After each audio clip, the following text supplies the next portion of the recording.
दिनै आं नोंथांमोननो मोनसे जाथायखौ शेयार खालामनो थाखाय दिनै भिडिअखौ लाबोनाय जादों लोगोफोर बे जाथाया जादों मोनसे ओरैबायदि गिख्रंथाव जाथाय जे हरनि समाव सासे आइजोखौ जिनाहारि खालामनानै खास्रि बिस्रि गोदनायाव हानानै माने सिथारना गालांदों बा बुथारना गालांदों।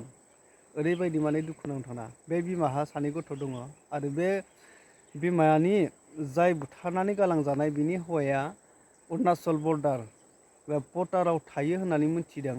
दा बै फौजिफोरनि जे खामानि मोनसे सोलियो बे खामानि मावनो थाहैदों।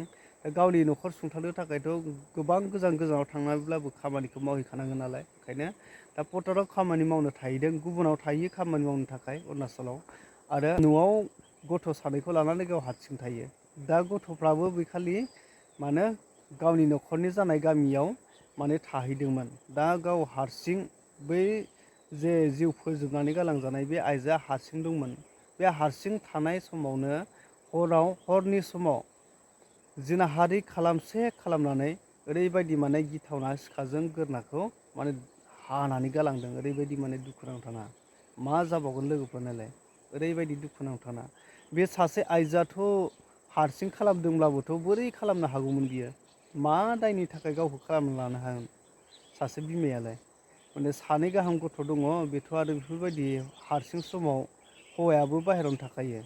जुदि हौवाया बाहेरायाव थानाय समाव गाव हारसिंनो जिउ फोजोबना लानो, बेफोरबायदिया मालाबाबो जाखाया। बेखौ सोरबा मार्डार आरो सोरबा जिनाहारि खालामनानै बेखौ खासि बासि बुथारनानै गालांखादों आरो डाइरेक्ट। थार सोर खालामदों आरो बबेनि मानसि मा मानसि बेखौ मोनथियाखै लोगोफोर। दा बेखौ पुलिस बिफाना नायबिजिरगासिनो। दा ओरैबायदि दुखुनांथावना जाथाय आरोना लोगोफोर, मा खालामनो। नै 2 गथ'खौ गालांबाय आरो हौवाखौ गालांबाय। हौवायाबो बाहेरायावसो थायो। ओरैबायदि दुखुनांथावना हरनि समाव। लोगोफोर, नोंथांमोना आं भिडिअ क्लिपखौ दिन्थिगोन, नोंथांमोना भिडिअ क्लिपखौ नायनानै बुजिना लादो लोगोफोर। फैनाया फिसालाया खोन्थाहैबाय फुङावनो, इयो जोंहानाव हर थादोंमोन नालाय, हर थानानै इनिफ्रायो माने फुङावनो न'आव खारबोबायो सिखारनानै फैनानै नायफैबायो। बिमाया खुगायाव थै गोजाखौ नुनानै खारलांनानै खोन्थाहैबाय आंखो। थांनानै खोन्थाहैबा आंबो मा जादों ना बेमारफोरसो जादों नामा, थै गलाबायनाय होननानै आंबो फैनानै नायफैबाय। ओमफ्राय आखाइयाव दांनानै नायबा मानसिया गुसु थैनाय आरो। ओमफ्राय आङो गिनानै न'सिमफ्राय खारननानै गाबख्राव खारबाय आं। लामासिम बोरै सहैखो आंबो पात्ता गैया। आंजों लोगोआव आंनि फिसाजो गोरलै दं, 1.5 बोसोर जानाय आरो, बेखौ बामनानै फैदों आं। ओमफ्राय नायबा माने आरो रावबो गैयामोन न'आवथ'।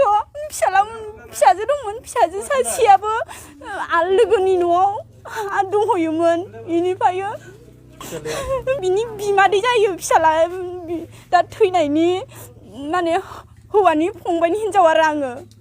ओमफ्रायो बिनि हौवाया भटाराव थायो, भटाराव खामानि मावो आरोना, आर्मिफोरनि आन्दाराव खामानि मावनो थांदों आरो। ओमफ्राय दा रावबो गैयामोन न'आव। ओमफ्राय फिसाला उन्दैयाबो आंजों थाबाय। ओमफ्राय बे न'आव हारसिंमोन आरो। दा सन्देहआथ' आंनिबाथ' मानसियानो बुथारनाय बायदि, गावथ' हाया बेबायदि हाना लानो। सोरलाय गाव हागोन बिदि मोननै हाना लानो गोदोनियाव, आंनि बायदि।